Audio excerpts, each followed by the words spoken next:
नमस्कार, रोशन भाव सिटी हलचल में आप सभी का स्वागत है। सबसे पहले आपको बताते हैं कि इस्कॉन मंदिर चंडीगढ़ में भी प्रोटेस्ट किया गया है।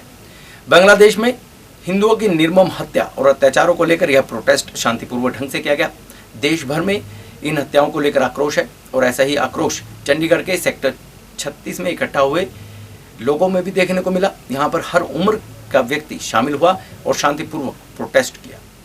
बांग्लादेश में इस्कॉन मंदिर में जो बड़ी ही बेरहमी के साथ हिंदुओं की हत्या की गई, उसे लेकर जहां पूरे देश में आक्रोश है, वहीं सेक्टर 36 स्थित इस्कॉन मंदिर में भी आक्रोश देखने को मिला। यहां सभी भक्तों ने इकट्ठे होकर प्रोटेस्ट मार्च निकाला। सभी के हाथों में तख्तियां थी जिन पर लिखा हुआ था कि हिंदुओं की हत्या बर्दाश्त नहीं की जाएगी और आरोपियों के खिलाफ बांग्लादेश सरकार को सख्त कार्रवाई करनी चाहिए और भारत सरकार को भी इसे लेकर ठोस कदम उठाने चाहिए। यह प्रोटेस्ट बड़े ही शांतिपूर्वक ढंग से किया गया, जिसमें छोटे बच्चों से लेकर महिलाएं, लड़कियां, युवा, बुजुर्ग तक लोग शामिल हुए। वहीं इस्कॉन मंदिर के प्रभु ने कहा कि जो बांग्लादेश में हत्या की गई है उसमें उनके 2 शिष्य भी थे। उनकी बांग्लादेश सरकार से यही मांग है कि हत्याएं रुकनी चाहिए और जिन आरोपियों ने ऐसा किया है उनके खिलाफ सख्त से सख्त कार्रवाई होनी चाहिए। हिंदू भाईचारे को आपस में बांटना नहीं होगा, इकट्ठा होकर एक होकर लड़ना होगा। लेकिन वह यह नहीं जानते कि हिंदू भाईचारा कभी भी बटेगा नहीं, हमेशा एक रहेगा, एक होकर लड़ेगा भी। ये आज का जो हमारा प्रोटेस्ट है पूरे विश्व भर में जो है हमारे इस्कॉन के भक्तों के द्वारा ग्लोबल कीर्तन प्रोटेस्ट के नाम से किया जा रहा है। ये बांग्लादेश में जो पिछले जो है 10 दिनों से जो भक्तों के ऊपर वह हिंदू कम्युनिटी, जो अल्पसंख्यक हिंदू कम्युनिटी है, उनके ऊपर जो हमले हुए हैं, अत्याचार हो रहा है, उसके जो है विरोध में हम लोग ये प्रोटेस्ट कर रहे हैं। शांतिमय प्रोटेस्ट है और वहाँ पे जैसे बहुत से जो अल्पसंख्यक हैं उनके पंडालों को, जो धार्मिक जो आयोजन कर रहे थे, पंडालों को तहस नहस किया गया और देव मूर्तियों को खंडित कर दिया गया।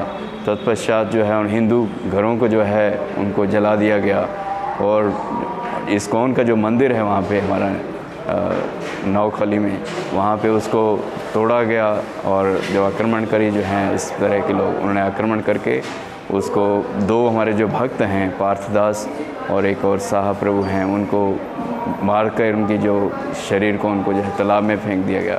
तो उसके प्रोटेस्ट में हम लोग जो है पूरे विश्व भर में 700 केंद्रों में इस्कॉन भक्तों के द्वारा आज के दिन ये प्रोटेस्ट किया गया।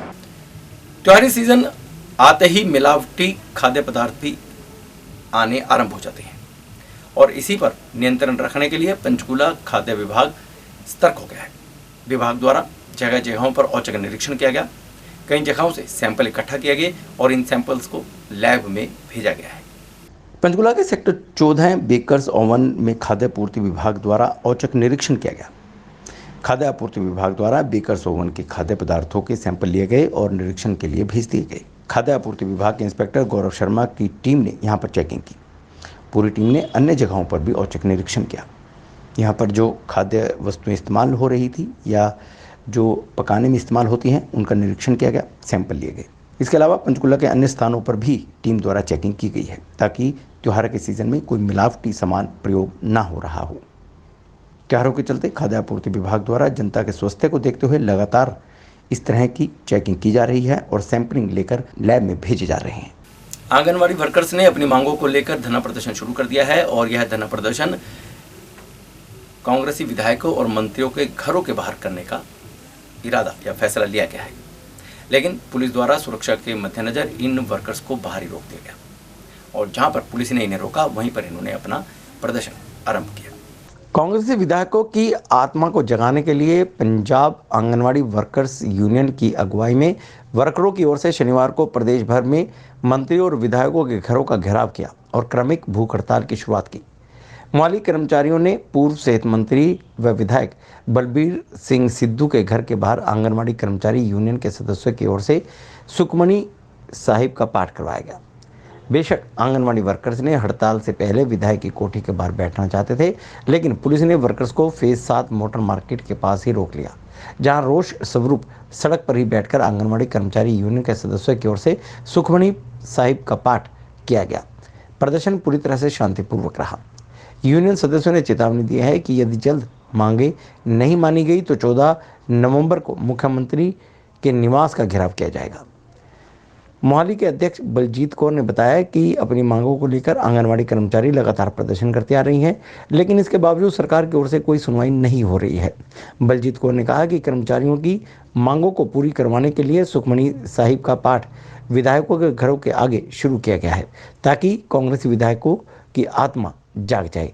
आंगनवाड़ी कर्मचारियों ने मांग की है कि उन्हें नर्सरी टीचर का दर्जा दिया जाए, जिसके साथ साथ आंगनवाड़ी केंद्रों के जिन स्टूडेंट्स को स्कूलों में शिफ्ट किया गया है उन्हें फिर से वापस आंगनवाड़ी सेंटरों में भेजा जाए, ठेकेदारी प्रथा को खत्म किया जाए। आंगनवाड़ी कर्मचारियों ने कहा कि अपनी मांगों को लेकर विज्ञापन पंजाब के मुख्यमंत्री चरणजीत सिंह चन्नी को दे चुके हैं, लेकिन इसके बावजूद उनकी मांगों की ओर सुनवाई नहीं हो रही है। करवा चौथ को लेकर शहर भर की विभिन्न मार्केटों में स्टॉल्स लगाए गए हैं। ज़्यादातर स्टॉल्स पर महिलाओं की भीड़ देखने को मिली और यह स्टॉल्स कहीं पर रूप सज्जा के सामान के थे तो कहीं पर मेहंदी लगाने वालों के। सेक्टर 24 में भी ऐसे ही स्टॉल्स पर महिलाओं की अच्छी खासी भीड़ देखने को मिली। पति की दीर्घायु के लिए महिलाओं द्वारा रखा जाने वाला व्रत करवा चौथ का व्रत, इसको लेकर महिलाओं में काफी उत्साह देखने को मिला। त्योहार को लेकर बाजार में रौनक देखते ही बनती है। ज्वेलरी शॉप हो, ब्यूटी पार्लर हो या कॉस्मेटिक शॉप्स हो, महिलाओं की खरीदारी जारी रही। साज श्रृंगार से लेकर महिलाएं कुछ ज्यादा ही सजग दिखी। महिलाओं ने डिजाइनर और आकर्षक मेहंदी भी लगवाई और इसके प्रति भी महिलाओं में ज्यादा क्रेज था। इसी को देखते हुए सेक्टर 24 स्थित ओंकार मार्केटिंग ने भी महिलाओं के लिए अपनी शॉप के सामने मेहंदी के स्टॉल लगा दिए। इन स्टॉल्स पर महिलाओं को निःशुल्क मेहंदी लगाई जा रही थी। मेहंदी लगाने के लिए प्रशिक्षित मेहंदी लगाने वाले लड़कियों को बिठाया गया था। इस दौरान कोविड-19 की गाइडलाइन को पूरी तरह से फॉलो किया गया। मेहंदी लगाने वाली लड़कियों ने पीपी किट्स तक पहनी हुई थी। महिलाओं ने फेस मास्क लगा रखे थे और हाथों को सैनिटाइज करने के बाद ही मेहंदी लगाई गई। इस बारे में अधिक जानकारी देते हुए ओंकार मार्केटिंग के ऑनर रविंदर सिंह ने बताया कि प्रतिवर्ष की भांति इस वर्ष भी करवा चौथ पर्व को लेकर महिलाओं के हाथों में मेहंदी लगाने के स्टॉल लगाए गए हैं। 22 और 23 अक्टूबर को लगाए गए इन मेहंदी स्टॉल्स के लिए मेहंदी निःशुल्क लगाएगी और उन्होंने स्लम्स एरिया के गरीब परिवार की 5 मेहंदी एक्सपर्ट को यहां पर मेहंदी लगाने के लिए बैठाया। महिलाओं के हाथों में मेहंदी निःशुल्क लगाई गई। उन्होंने बताया कि इसके अलावा उनकी शॉप से खरीदारी करने वाले सभी ग्राहकों को उपहार भी दिए गए। चंडीगढ़ के सेक्टर 29 में आम आदमी पार्टी द्वारा मेहंदी स्टॉल्स लगाया गया। यह स्टॉल्स ऐसा था जहां पर महिलाओं को निःशुल्क मेहंदी लगाई जा रही थी। वहीं आम आदमी पार्टी का कहना था कि इसका चुनावी रणनीति से लेकर कोई लेना देना नहीं है। महिलाओं का करवा चौथ पर श्रद्धा है, विश्वास है और इसी को प्रोत्साहित करने के लिए आम आदमी पार्टी द्वारा यह स्टॉल लगाया गया है। जैसे जैसे चंडीगढ़ नगर निगम के चुनावों की तारीख नजदीक आती जा रही है, उन्हें देखते हुए चंडीगढ़ की राजनीतिक पार्टियां भी एक्टिव होती हुई दिखाई दे रही हैं। जनता को लुभाने के लिए अलग अलग तरीके अपनाए जा रहे हैं। सेक्टर 29 में आम आदमी पार्टी द्वारा करवा चौथ पर एक कैंप का आयोजन किया गया, जहां पर सभी महिलाओं को फ्री में मेहंदी लगाई गई। फिलहाल आम आदमी पार्टी द्वारा साफ कर दिया गया कि यह सब कुछ चुनावों को देखते हुए नहीं किया जा रहा, बल्कि उनकी श्रद्धा भावना और महिलाओं को हर क्षेत्र में आगे लाने की भावना से इस कैंप का आयोजन किया गया है। उनकी श्रद्धा भावना और महिलाओं को प्रोत्साहित करने का भी उनका प्रयास है। को देखकर नहीं लगाई जा रही है। ये हर साल हम लोग लगाते हैं। पहले हम सोशल वर्क करते थे, इस बार पार्टी हम जुड़े थे, काफ़ी सारे यंग लड़के हम लोग जुड़े हैं केजरीवाल जी के साथ, तो इस बार हमने उनको आम आदमी पार्टी के बिहाफ से लगा दिया। तो 800 महिलाएं अभी तक लगा चुकी हैं। सुबह से हमने हर वार्ड, अपना जो 10 नंबर वार्ड है, हर काफ़ी 5-7 जो स्टॉल्स लगाए हुए हैं। त्योहारी सीजन में दुकानदारों को काफ़ी उम्मीदें होती हैं, अच्छी आमदनी की उम्मीद होती है, लेकिन सेक्टर 17 के दुकानदार इस बार काफ़ी मायूस नजर आ रहे हैं। इनका कहना है कि नगर निगम के द्वारा सेक्टर 17 में बाहर के वेंडर्स को भी स्टॉल्स लगाने की आज्ञा या परमिशन दी गई है, जबकि उन्होंने इसके लिए निगम से विशेष आग्रह भी किया था। उनका कहना है कि जब बाहर स्टॉल्स लग जाते हैं तो ग्राहक दुकानों के भीतर या शोरूम तक नहीं पहुंचते। इसको लेकर निगम को कहा गया था कि वह सेक्टर 17 में यहाँ के दुकानदार को ही स्टॉल्स लगाने की आज्ञा दी, लेकिन ऐसा हुआ नहीं। फेस्टिवल सीजन में हर व्यापारी को उम्मीद होती है कि उनका व्यापार चलेगा और उनकी आमदनी होगी, लेकिन 17 के व्यापारियों को इस बार भी निराशा ही मिली है। जिनका कहना है कि सेक्टर 17 में प्लाजा में हर बार बाहर से वेंडर को अनुमति दे दी जाती है, जिसके कारण उनके व्यापार पर असर पड़ता है। लोग शोरूम के अंदर खरीदारी करने नहीं पहुंचते जितना बाहर वेंडर से खरीद लेते हैं। इससे पिछली बार भी उन्हें काफ़ी नुकसान उठाना पड़ा था और उन्होंने पिछली बार भी नगर निगम से गुजारिश की थी कि वह जो दुकानदार हैं उन्हें ही प्लाजा में स्टोर लगाने की अनुमति दी जाए, लेकिन बावजूद इसके नगर निगम ने उनकी बात नहीं मानी, जिसका असर इस बार भी देखने को मिल रहा है। फेस्टिवल सीजन चल रहा है, करवा चौथ से लेकर दिवाली तक मार्केट में रौनक है, लेकिन सेक्टर 17 के दुकानदारों के हाथ निराशा ही लग रही है। इस बार उन्होंने दुकानदारों से भी बातचीत की, जिनका कहना था कि इस बार भी उनका त्योहारी सीजन शायद फीका ही जाएगा। नहीं, साडा कहना बड़ा साफ है कि दिवाली ਨੂੰ 1 ਸਾਲ ਪੂਰਾ ਇੰਤਜ਼ਾਰ ਕਰਕੇ ਅਸੀਂ ਪਹਿਲਾਂ ਵੀ ਜਦੋਂ ਪਰਮਿਸ਼ਨ ਲਿੱਤੀ ਸੀਗੀ ਪਿਛਲੇ ਕਮਿਸ਼ਨਰ ਸਾਹਿਬ ਕੋਲੋਂ ਇੱਕੋ ਸ਼ਰਤ ਤੇ ਸਾਨੂੰ ਪਰਮਿਸ਼ਨ ਦਿੱਤੀ ਗਈ ਸੀ। ਅਸੀਂ ਉਹਨਾਂ ਨੂੰ ਕਿਹਾ ਸੀਗਾ ਕਿ ਅਸੀਂ 1 ਸਾਲ ਵੇਟ ਕਰਦੇ ਹਾਂ, ਅਸੀਂ ਜੈਨੂਨ ਜਿਹੜਾ ਸਾਡਾ ਸਮਾਨ ਸਾਲ ਦਾ ਬਚਿਆ ਹੁੰਦਾ ਹੈ, ਬਚਿਆ ਸਮਾਨ ਅਸੀਂ ਲਗਾ ਕੇ ਅਸੀਂ ਕੋਈ ਪ੍ਰੋਫਿਟ ਪਿੱਛੇ ਨਹੀਂ ਕਰਦੇ, ਅਸੀਂ ਉਹਦੇ ਲਾਸ ਕਰਦੇ ਹਾਂ। लॉस करके सानू ਹੁੰਦਾ कि साडा समान ਜਿਹੜੀਆਂ मल्टीनेशनल कंपनीज़ ने वो अपना साल ਦੇ ਵਿੱਚ 2 ਵਾਰੀ सेल लगा के नाप रेट रख के वो तो अपना माल बेच ਲੈਂਦੀਆਂ ਨੇ। ਸਾਡੇ ਕੋਲ ਸਾਲ ਦੇ ਵਿੱਚ 3-4 ਦਿਨ ਹੁੰਦੇ ਨੇ कि ਜਿਹੜਾ ਸਾਡਾ ਸਟਾਕ ਹੁੰਦਾ, ਜਿਹੜਾ ਸਾਡਾ ਡੰਪ ਸਟਾਕ ਹੁੰਦਾ, ਅਸੀਂ ਉਹ ਵੇਚਣਾ ਹੁੰਦਾ, ਅਸੀਂ ਔਨੇ ਪੌਣੇ ਦਾਮ ਤੇ ਉਹਨੂੰ ਵੇਚ ਕੇ ਖਤਮ ਕਰਦੇ ਹਾਂ। ਸਾਡਾ ਮੰਨਣਾ ਹੈ ਕਿ ਵੀ ਜਦੋਂ ਸਟਾਲ ਲੱਗਦੇ ਨੇ, ਸਟਾਲ ਦੇ ਵਿੱਚ ਇੱਥੇ ਜ਼ਿਆਦਾਤਰ ਆਊਟਸਾਈਡਰ ਆ ਜਾਂਦੇ ਨੇ, ਜਿਹਦੇ ਨਾਲ ਸਾਡੀ ਮਾਰਕੀਟ ਦੀ ਰੈਪੂਟੇਸ਼ਨ ਵੀ ਖਰਾਬ ਹੁੰਦੀ ਹੈ। ਇੱਥੇ ਜਿਹੜੇ ਪੁਰਾਣੇ ਕੱਪੜੇ ਵੇਚਣ ਵਾਲੇ, ਰੈਕਸ ਦਾ ਸਮਾਨ ਵੇਚਣ ਵਾਲੇ, ਇੱਦਾਂ ਦੇ ਬੰਦੇ ਵਿੱਚ ਆ ਕੇ ਇਨਵੋਲਵ ਹੋ ਜਾਂਦੇ ਨੇ, ਉਹਨਾਂ ਦੀ ਵੀ ਕਾਰਪੋਰੇਸ਼ਨ ਪਰਚੀ ਕੱਟ ਦਿੰਦਾ। ਸਾਡਾ ਬੜਾ ਸਪਸ਼ਟ ਮਤ ਹੈ ਕਿ ਵੀ ਜਿਹੜੇ ਸਟਾਲ ਲੱਗੇ ਨੇ ਇਹ 17 ਸੈਕਟਰ ਵਾਸਤੇ ਹੀ ਮਿਲਣੇ ਚਾਹੀਦੇ ਨੇ।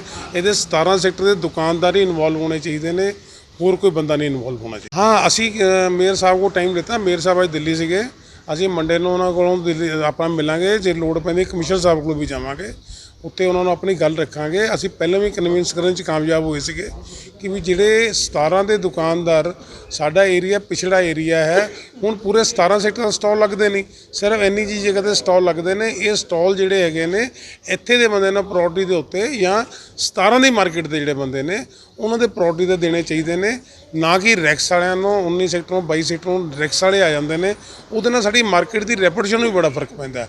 ਅਸੀਂ ਜੈਨੂਨ ਜਿਹੜਾ ਸਮਾਨ ਵੇਚਣਾ ਉਹਦਾ ਅਸੀਂ ਵੇਚ नहीं पाते।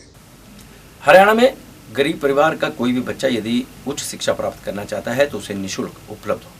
यह घोषणा हरियाणा के मुख्यमंत्री मनोहर लाल खट्टर ने की है। एक कार्यक्रम में हिस्सा लेने पहुंचे हुए सीएम मनोहर लाल खट्टर ने अन्य कई घोषणाएं भी की। हरियाणा में गरीब परिवार का कोई भी प्रतिभावान छात्र अपने सपनों को पूरा करने से वंचित ना रहे, इसके लिए मुख्यमंत्री मनोहर लाल खट्टर ने घोषणा की है कि परिवार पहचान पत्र के अंतर्गत जिन परिवारों को सत्यापित आय 1,80,000 रुपये प्रति वर्ष से कम है, ऐसे परिवारों के बच्चों को शिक्षा मुफ्त दी जाएगी। मुख्यमंत्री ने यह भी घोषणा की है कि पंचकुला में आयोजित सुपर 100 कार्यक्रम के तहत सिविल सेवा परीक्षा 2020 और JEE एडवांस परीक्षा 2021 में उत्तीर्ण छात्रों के राज्य स्तरीय समारोह के दौरान उनके साथ बातचीत भी करते हुए उन्होंने यह सभी घोषणाएं की। हरियाणा का नाम, हरियाणा का गौरव ऊंचा करने के लिए, देश और दुनिया में अपना नाम कमाने की बात है, ये सब बातें हमने करनी है। तो काम के नाते से काम बहुत है, लेकिन उसको करने के लिए हमको जब आप जैसे साथी और सहयोगी मिल जाएंगे तो ये रास्ता बहुत आसान हो जाएगा। 60 के लगभग हमारे ये प्रशासनिक सेवा के अंदर चुन करके आए हुए बंधु, और इसी प्रकार से 29 जो हमारी जो सुपर 100 कार्यक्रम, इसमें JEE की परीक्षा पास करके आने वाले बंधु, इन सबको बहुत बहुत बधाई देता हूं मैं। और मैं आशा करता हूं कि हर साल ये संख्या अपनी बढ़ती रहे, ये प्रतिभा अपनी बढ़ती रहे, क्योंकि खुशी इस बात की भी है कि JEE की जो बंधु हैं सुपर 100 के, वैसे तो हो सकता और भी पास हुए होंगे, लेकिन ये सब सरकारी स्कूलों के माध्यम से पढ़े हुए ऐसे विद्यार्थी जिनके अंक 80% से ऊपर आते हैं, उनको हम फ्री कोचिंग सुपर 100 के इन संस्थानों में दिलाते हैं। हमें समाज के हित में, समाज मेरा है इसलिए, वो हित भी क्यों करना है, क्योंकि समाज मेरा है, ये सोच करके मुझे इसकी पीड़ा को दूर करना है, उसके प्रति संवेदनशीलता, सेंसिटिविटीनेस, ये चाहिए। भारत भर में 100 करोड़ से ज़्यादा लोगों को कोरोना वैक्सीन लगाई गई और यह एक उपलब्धि है। इसी को लेकर पंचकुला के सेक्टर 12 में एक कार्यक्रम आयोजित हुआ, जहां पर हरियाणा विधानसभा के अध्यक्ष ज्ञानचंद गुप्ता मुख्य अतिथि के रूप में शामिल हुए और उन्होंने मेडिकल पैरामेडिकल स्टाफ को धन्यवाद किया और सम्मानित किया। भारत में 100 करोड़ वैक्सीन डोज का आंकड़ा पार करने पर पंचकुला के सेक्टर 12 कम्युनिटी सेंटर में बने वैक्सीनेशन सेंटर में पहुंचे हरियाणा के विधानसभा के अध्यक्ष ज्ञानचंद गुप्ता ने इस अवसर पर सभी को मुबारकबाद दी है। वैक्सीन डोज का आंकड़ा पार करने पर हेल्थ वर्कर्स द्वारा किए गए सेवा कार्य के लिए उन्होंने आभार व्यक्त किया है। उन्होंने कहा कि स्वास्थ्य विभाग और भाजपा वर्कर द्वारा कोविड-19 के दौरान हर प्रकार से आए लोगों की मदद की है। वर्कर आगे आए हैं। पूरे देश में 100 करोड़ वैक्सीन डोज लग चुकी हैं। उन्होंने कहा कि दुनिया की बड़े बड़े देश इतना बड़ा टारगेट पूरा नहीं कर पाए और अमेरिका जैसा देश भी कोविड से जूझ रहा है। उन्होंने कहा कि देश में कोविड-19 के लिए वैक्सीन ड्राइव चलाई जा गई है और 100 करोड़ का आंकड़ा पार कर लिया गया है। उन्होंने कहा कि पंचकुला में भी 7,20,000 वैक्सीनेशन लग चुकी है। उन्होंने बताया कि पहली डोज 4,30,000 और दूसरी डोज 2,65,000 की संख्या में लगाई जा चुकी है और अभी भी प्रयास जारी हैं। उन्होंने बताया कि पंचकुला के पिंजौर में 2 ऐसे गांव भी हैं जहां 100% वैक्सीनेशन हो चुका है। तो ये थी शहर में घटित ऐसी खबरें जो हमने आपको बताने का प्रयास किया है। यदि आप भी अपने शहर की खबरों को जानना चाहते हैं तो आपको सब्सक्राइब करना है रोशन भव, और रोशन भव में आप देख सकते हैं सिटी हलचल, city crime, city this week, कथा कहानी, सुविचार, रामलीला, शिवलीला और बहुत कुछ। तो बस सब्सक्राइब कीजिए रोशन भव और देखते रहिए सिटी हलचल। नमस्कार।